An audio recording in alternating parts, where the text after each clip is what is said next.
shall we? To that incredible finish at Craven Cottage. Delighted to say Manchester United centre-half Victor Lindelof joins us now, live from Craven Cottage.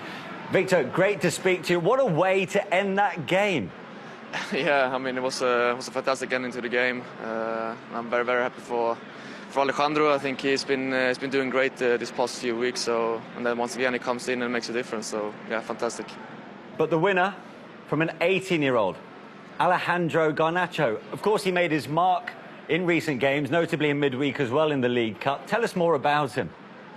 Yeah, I mean, he's a great talent. Obviously, I mean, I think like I said, I think he's been showing his qualities these past couple of weeks, and he's been working very, very hard in training. And I mean, when he's got his opportunities, when he got the opportunity to play, he's been absolutely great. And yeah, just a great talent. The composure was quite telling for someone which almost belied his years. Does he play with that swagger, that confidence in training as well? Yeah, he's got great confidence, and of course, I mean, it's great to see that in such a young player. But yeah, like I said, he's got great qualities, and yeah, I'm just very, very happy for him. Victor, how big a role do you think that the senior players have to play with young players coming through like this, just to keep their feet on the ground, keep their attitude intact? There's a big responsibility on you guys. Yeah, of course. I think that's very, very important. Obviously, when you're a young player, I think it's important to listen to the older players who's done the journey before you. They know what it takes to get to the top. And yeah, I think Alejandro's been listening to the older players as well. And yeah, like I said, this past couple of weeks, it's been absolutely great. And yeah. Victor, talk to me about the role of Casemiro that plays in front of you. You've had a lot. You've had McTominay playing in front of you. You've had Fred. But Casemiro, I mean, how much of a help is it having him in front of you? Yeah, I mean, ever since he arrived, I think it's been great for us. He's such a great player. He reads the game well. He wins a lot of duels, and yeah, it's very, very nice to have him in front of you. It gives you a lot of confidence because you know he's always there. He's always protecting us as well. So yeah, I mean, he's been just a great player. Finally, Victor, I mean, it's a perfect way really to sign off before the 6-week World Cup break. It's been a resurgent kind of United in terms of form. 8 wins in your last 12 in the league. What's that been down to? I mean, we've been working very, very hard in training. We've been listening to the coaches, and yeah, like I said, just been working hard in training, and because we want to improve, we want to win, we want to compete, we want to be at the top and fight for things. And I think it's very important to have the whole squad. And today as well, like I said, Alejandro started on the bench, but he came on and made a difference. So I think the squad has been very, very important these last couple of weeks and months as well. So I think that's been one of the key things. Great stuff. Good to talk to you, Victor. Thank you so much. Thank you. Manchester United centre-back Victor Lindelof live from Craven Cottage. Let's get some more post-match reaction on a dramatic late win for Manchester United. Here's their head coach, Erik ten Hag. Erik, as a coach, is always even more pleasing when the substitutions work really well like that. Yeah, I would say the last week we had some good choices that subs come in and have a big impact, and today as well. And it's great to have the win before the game. You ask me, is it even more important, a win before the break? And it is. It was a massive win. It's really important, and I'm really happy with this win. Alejandro Garnacho got the winner. You said previously he has to improve his attitude, but does he have that, if you like, arrogance that you have to be a big player at a big club as well, in a good way? Yes, that is a big skill he has, and that is always find the balance and don't overacting, but that skill you do need definitely in the top. So perform under stress, and he came in, make a big impact, same as Thursday. So really well done. Tell us about the substitutions you made, because it looked like in the second half, once they got back into the game, it was going Fulham's way. Yes, but straight after half-time was a big chance to close the game. And also, I think, before half-time, I think we had scored 1-2 more goals. They should also should score 1 goal, so 3-1 was, I think, a normal balance in half-time. But then we didn't score after half-time, and then Fulham came in, and they get the energy, they get dynamic. Yeah, we were in that moment not really in the game, and we fight ourselves back. But I have to say that goal what we get against, if we want to be really good, cannot happen. What didn't you like about it? When you're 1-0 up and you are playing an away game. It's not possible that the whole right wing is open. It is now time to pause for the World Cup. So what is your assessment of your time in charge of Manchester United so far and the work so far this season? There's been notable wins over Tottenham, Liverpool, Arsenal, but what's your overall assessment? Oh, I have to think, of course, more deeper. But I think we have a base. We go in the right direction. I think the culture has changed. The attitude, the mentality has changed. And that's good. And I think also now we improve football base. But it's always first the platform get better mentality. And we have now, you see today, I think is the symbol of it, when you get the win in the last dying seconds of the game. Do you think that shows a unity? Definitely. Together with the fans, you see, we are now, and I said it in the dressing room, we are unity. We are united. We have togetherness. The dressing room, the staff, the dressing room, the directors, the whole club, and the fans. There is a togetherness, and I'm really happy with that, say, development. Thanks, Eric. He certainly does say it how he sees it. What did you make of what he said just there? Yeah, I think it's quite accurate. We said it before the game, that when you slip so far behind your main competitors, then it doesn't just come back, you know, so quickly. It can take years and years and years. And it has taken years and years and years for Manchester United. How long ago since they last won the league? It's a barren spell that they're in. And again, we compared it to Arsenal, and they might be a year or two behind Arsenal, for that matter. But I think he's very honest. I think there are shoots of improvement that we're seeing. They're certainly not there. There's certainly going to be little trip-ups along the way. But I think everybody at Old Trafford now can see an improvement. I think the fans are encouraged by what they're seeing. Some good young players coming through. And, yeah, it might take a little bit more time, but you can see positivity coming You've through. often said, actually, in that chair, it's baby steps under Ten Hag at the minute at Manchester United. And the fact they're, 5 points better off than at this stage last season, after his 4 months at the helm, how do you look back at it right now, Darren? Yeah, there's in similar fashion? Yeah, in 100%. They're going in the right direction. I know it's only 5 points, as you said, but they are 5 points better off, which means they are going in the right direction. They're going direction. Yeah. You know, he's getting the best out of some of the players. As I said, he's had to make big decisions, big calls on certain players, whether they play, whether they not. I think he's recruited really well in the summer as well, bringing in certain players. So I think he'd be happy. Of course, he would have liked to have been closer to that top four. Certainly, when you look at they're beating Arsenal, they're beating Tottenham, so they can mix it with the big boys. And Liverpool, of course, they don't want to miss out that result as well. He's shown that his team, on a one-to-one basis, can compete with some of these teams. So it's about consistency. But he'd be delighted where they are. But I'm sure quietly he'd like to have been a little bit closer to that top four than he actually is. They're 3 points shy, as things stand, as you can see. They've got a game in hand on Spurs when the campaign resumes on Boxing Day. Where do they need to strengthen? In fact, do you expect them to strengthen in January?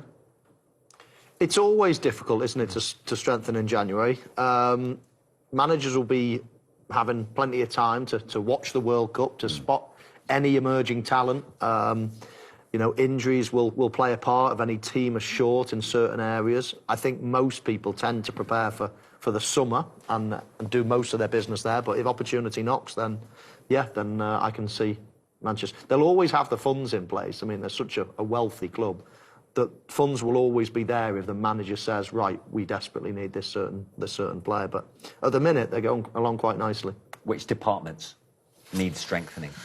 Well, it's tough. I mean, they've just brought Casemiro in that holding midfield role, because that was a position I thought they were crying out for a long time. And then you look at the whole centre-forward situation now. Can you rely on Martial to get you the goals? Not quite sure. Not sure Rashford wants to play down there. You've got the whole situation with Ronaldo. So I think that's probably one area where you'd probably go, OK, they probably could do with another one. But season said they're done. Where'd you go and find a centre-forward in January that's going to go and score you 20 goals per season? It just doesn't happen. So that would be the one area you'd look to probably strengthen in the summer. But right now, I think squad-wise, I think they're doing okay, actually. I think they've got more than enough in midfield, enough in the attacking areas. Maybe another fullback, right back? Yeah. Right back, I was thinking right back, yeah. Well, we saw that today, did we not? Malacia having to fit in there as a left back. Yeah, himself. and of course... And they were targeting that side. Well, Ten Hag mentioned right back area for the goal, didn't he? He says if we need to go to the next level, then we can't be leaving so much space down there. So, I mean, they've thrown a lot of money at the right back area in recent years, but they might have to throw a little bit more at it. Yeah, funnily enough, 3 summer signings have played a crucial role so far this season. The likes of Martinez, Casemiro and Christian Eriksen, who, as the Dane admitted, it's long overdue his first goal in Manchester United colours. And it was a well-worked move, actually. 3 of those midfielders were all involved, particularly Eriksen, with his anticipation at the back post. Yeah, and let's be fair to him. I mean, he's been playing in a deeper role, hasn't he, in this Manchester United team? So maybe set pieces are one of his chances. But I just think here, Fulham almost concede in midfield.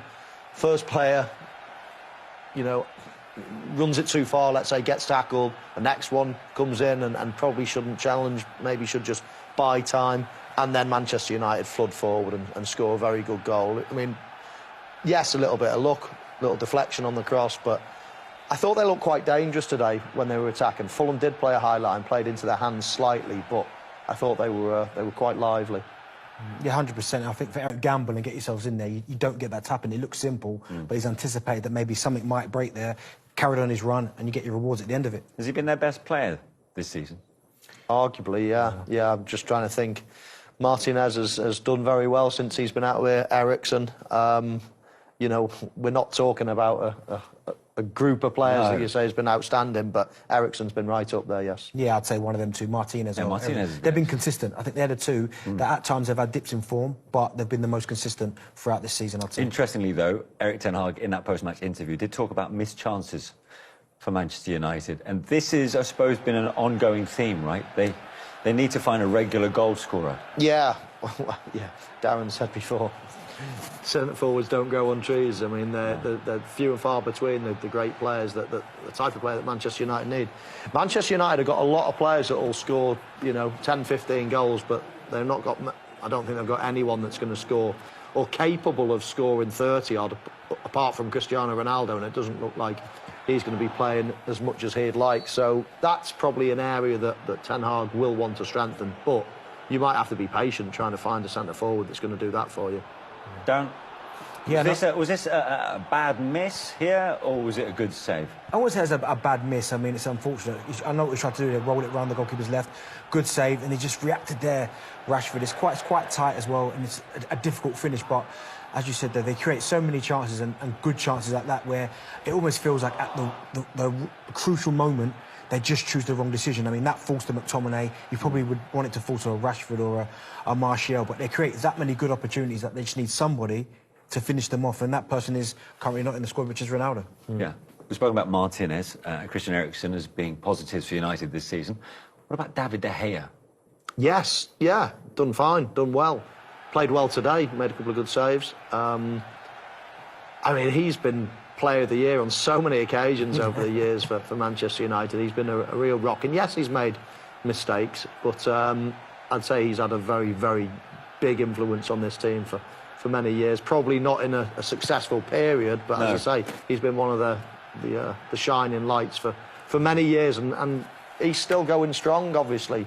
He made a couple of really important saves today, and it's only when you score the winner late on, when you look back and think, wow, well, without some of these saves, then that wouldn't have been possible. So, yeah, another good game from him. Do you think he had a point to prove today, having not been included in the Spain World Cup squad? Yeah, someone with that experience, he'd be hurting from that, because he'll feel he's good enough to get himself into that squad. And when you look at goalkeepers from the Premier League that have been picked ahead of him, of course he's going to have a bee in his bonnet, but all he can keep doing is making saves like he's been doing. He's been doing it for years upon years, and hopefully he'll get himself back in there. But he's probably been one that, even though Manchester United in this period haven't been great, he's the one who stood up and gone, you know what, I'm not going to let my standards drop. He's kept his standards really high, and his performances have been exceptional. Yeah, Michael? Yeah, top class. Always has been top class. I was at the club when they signed him, so it's nice to see him going from. When he first walked through, I remember thinking, a goalkeeper. He was hardly bigger than me, and he was like so skinny. And I thought, he's not going to have the presence, but he's developed into one of the best in the world. Okay, that's got to be a tough one to take. Yeah, second in a row in 44 hours. Really tough to take. I think we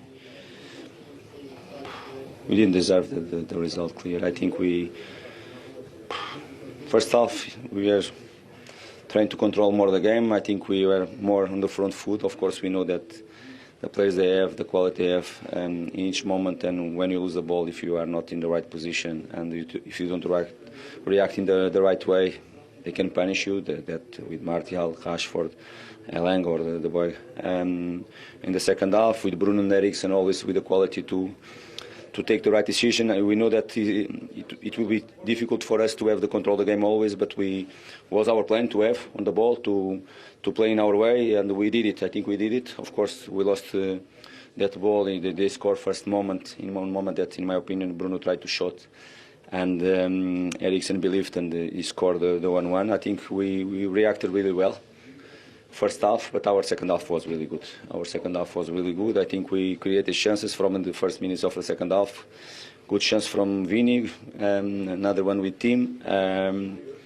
Good goal from ourselves as well in one counter-attack. It's true they lost the ball, a good offensive transition from ourselves, and in one moment that the game was under control. I think we cannot consider goals like that one, because it's the second time already in 7 days for us. It is being tough for us because the players, they were working so hard to get good results, to play like they played this evening. Of course, our fans, they have to be proud of our team, the way they played again against a very good side, but it's tough for us to take. Obviously it's cruel because it's the last minute, but was it a lack of focus for the goal, or was there anything you could have done about it at all? No, we have to do much better. We have to do much better, of course, in that moment. Not really danger. Of course, was a moment that we believed that we can score. We won the ball and we tried to score as well, but we had enough balance to control better that situation when they made 1-2 with Eriksen. The moment was under control. Of course, we lost focus in that situation, and they score is clear. One moment that we lost the focus, not something that you cannot control. Of course, we have to control that moment. We know how we have to control that moment, and you lost the focus, or they believe more than us in that situation in the last minute of the game. Something that cannot happen with us, because we deserve much more from the game. Talk to us about Paulinho. He seems to be a tackling machine. Yes, great game. It's tough for us, and when you lose the game like we lost, talk about individual performance, of course, tough, really tough for us to talk. I think collectively we're better on the pitch than them. I think they came here, they wait for our mistakes, some counter-attacks as well, and we knew that probably will be like that, the way you try to approach the game, the way normally we approach the game. We'll have more the ball than them. I think even it was balanced, because last 20 minutes they had in some moments more than us as well. But it's tough to talk about individual performance. I understand your question. Of course, was another great game from João, and always balanced well our team. On the ball is keep improving as well, is important for us. And 40 was not enough.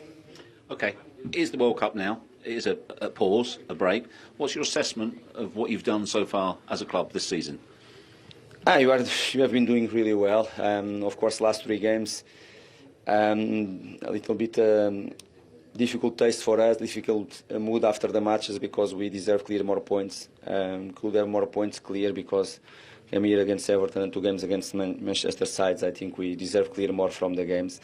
And it's tough to take when you considered twice in the last minute of the match. Something that you can control was not something, okay, credits to them, they did it fantastic. We have to control much better that 2 moments. But answer direct to you, of course, it's been a very good season when you look for ourselves, the position that you are. But you have to keep improving. This is my way to see football, to see our team. Okay, we are happy, we are pleased the way we did it, but we can improve much more. I hope we can have all the players ready when come the Boxing Day, because it's really important. It's not easy for us. Today again, we just made one change in the last minutes of the game, of course, with more players on the bench. The game will be completely different in that moment, second half. The impact that Daniel James made in the game, imagine if I have more solutions for the attack line with that quality, the game will be completely different. It's tough for us because we look to the bench, we have there, but many defenders as well, not players to fresh our attack line. That is really important in that moment. Let's hope they can come all in good conditions to play again. And of course we are pleased, but we want more. I think we deserve more, and we will work for achieve that. Fulham have shown such great improvement this season. particularly when you compare it to their last couple of seasons in England's top flight. And it's ended in a way that he would not have liked. But put it in context, they've lost to 2 injury-time goals, one to Manchester United and one to Manchester City, and there's no disgrace in that, is it, particularly for a newly promoted team? No, you'd snap your hand off with that, wouldn't you? Yeah. 2 wins, 2 draws and 2 defeats against that calibre of teams. You know, 8 points in 6 games. It's not a bad return. They do that all season, they'll be absolutely fine. So they've had a really good start to life in the Premier League. Of course, they've been a bit of a yo-yo club in recent years, but you know, on current evidence, they're going to be in the season now. It's going to take a lot of work for them to do that, but they are performing well, and hopefully this break in play, this pause in play, isn't going to affect them, because it's going to be a strange season. You know, the likes of Arsenal that are looking so good, you know, there's lots of teams, Newcastle looking so good. They'll probably want the season to just continue now. Forget the World Cup, let's keep going. Kind of come at the wrong time. Yeah, it's going to be an interesting one once we resume. Yeah, and key injuries have also, let's not forget, kicked in for Fulham at the worst time with these last 2 games, particularly against City United. Yes, Mitrovic has won, their top scorer, with 9 goals, but also Nishkins-Kabano, who'd had such a terrific campaign up until the point he was ruled out. Yeah, as you said, they are missing players in these last couple of games. Mitrovic is a big one, of course. He's their top goal scorer. He's the one, their focal point. We saw today the balls that were going in the box of real quality. They just don't have the same feel to it. They don't have a plan B behind him, do they? Not really, no, because everything's through Mitrovic, and why not? When you've got someone who scores as many goals as he does, not only just his goals, but the way he brings others into play, using his body, physicality, that's always going to be a big miss. But listen, they good result today. I know they got beat, but the performance, I thought, was very, very good, and unfortunate to lose it at the end. Yeah. 19 points from 15 games for Fulham. That's 8 points better off than at the same stage when they were last in the Premier League 2 years ago. I mean, they're so much more organised, but also, you know, you can be organised as a newly promoted side, but there's a vibrance here about this side, which are actually quite pleasing on the eye. Yeah, I mean, top 10 in the league as we go into the break is some achievement. The team looks good. The manager looks good. The stadium is coming on really nicely. It's always been a small type of boutique-y type of stadium, hasn't it? But now all of a sudden it looks like they're, you know, flexing their muscles and joining the big boys with their stadium. So it's an exciting time to be a Fulham fan. And as I say, if they can keep this going and stay in the league and then build and build and build, then fantastic. But they're going about it the right way at the moment. I think the Fulham fans are waiting for the rooftop swimming pool to go in to complete it. But Dan James came on today, a bit like Garnacho did for United. He made a telling contribution. And this showed a bit of fight, a bit of spirit. And in fact, they're in the ascendancy from this moment on. They were, yeah. They came out second half and fair play to Fulham. They caused problems. I mean, Manchester United there causing their own problems. But yeah, Willian driving with the ball, and it's a really good overlapping run from Tom Kearney. But just Dan James getting himself in that 6-yard box, anticipating the ball might get to him. He reacts quicker than the Manchester United defenders do, and he gets the tap in. But I mean, you look here again, Malacia, he just gets it all wrong. His position's all wrong. He's not quite sure whether to go. Eriksen can't quite clearly give him the ball. Bruno Fernandes, so he's having to run back. But Willian chooses the right option here. He drives forward. Really good run from Tom Kearney. But Dan James, as I said, reacts really quickly, gets himself right into that 6-yard box, and he gets a tap in. Yeah. Yeah, he's a good player, isn't he, Dan James, to have as an impact player. He's got so much pace. He gave him so much trouble today. I do see him as an impact player. Yeah. And when you've got pace, do you give people trouble? That doesn't matter what you do at the end of it. If you've got pace, then people are quite scared of you, and he's scared Martinez in particular today. Yeah. A word for Fulham's recruitment. 11 players came in the summer, but 2 players have particularly shone through. Paulinho in the centre midfield, but also Brazilian Willian.